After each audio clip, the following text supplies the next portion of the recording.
si... Hoy, Erwin Tulfo. Ano ang sinasabi mo? Ha? Kuliwan mo si Robin Padilla, ipababa mo dyan sa Senato? Ipalabas mo? Ikaw kayang bumaba. Kung dito ka lang sa Mindanao, Erwin Tulfo, aywan ko lang kung anong mangyayari sa inyo. Sa Tagalog sa anad nga, dili mo kaunting o isudan. Akala mo, Erwin Tulfo, kumakain kami ng gulay nga walang asin, walang bitsin. Ha? Kumakain kami na walang asin at bitsin, kahit magic sarap wala. Basit ikaw, kakainin namin na walang asin, walang bitsin. Kung dito ka lang sa Mindanao, akala mo lang, kayo ang bumaba dyan, wala kayong pakinabang dyan sa Senado. Ha? Puro kaguluhan ang ginagawa ninyo. Ang bramo danay atiman na. Unaha danay ang imobra nga galinubag na naong.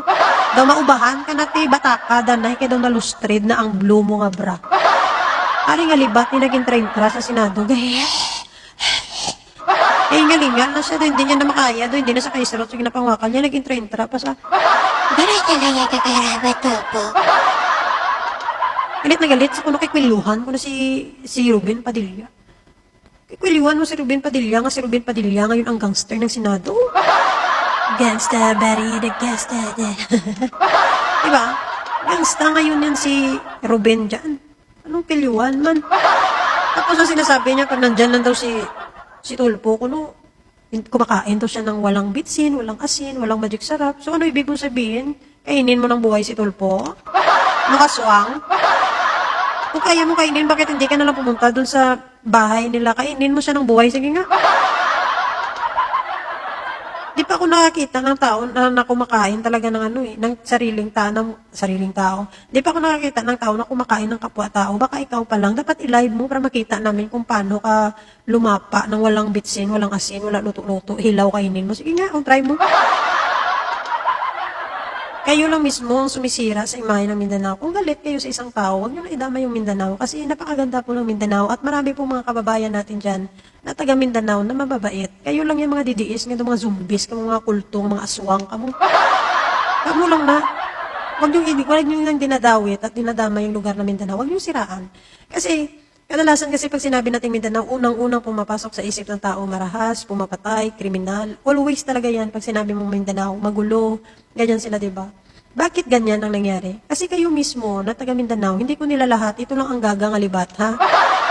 Ito mismo si Libat, ang sumisira sa imahe ng Mindanao. Isa siya sa sumisira sa imahe ng Mindanao at kasama niya ang mga DDS ng mga kulto kang labubo na always sinisira at ginagamit ang Mindanao panakot at ginagawa nila ng image na masama ang Mindanao. Di ba?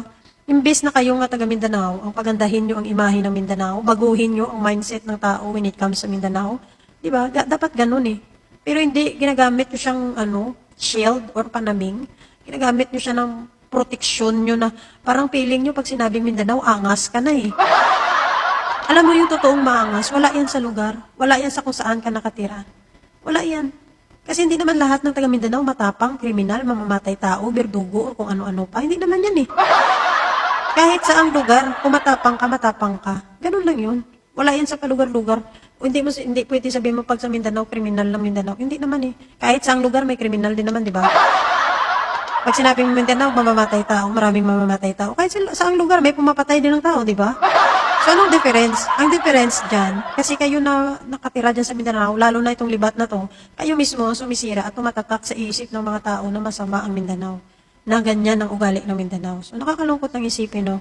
Kasi kayo din mismo sumisira sa sarili nyong lugar. Libat ka nga gaga.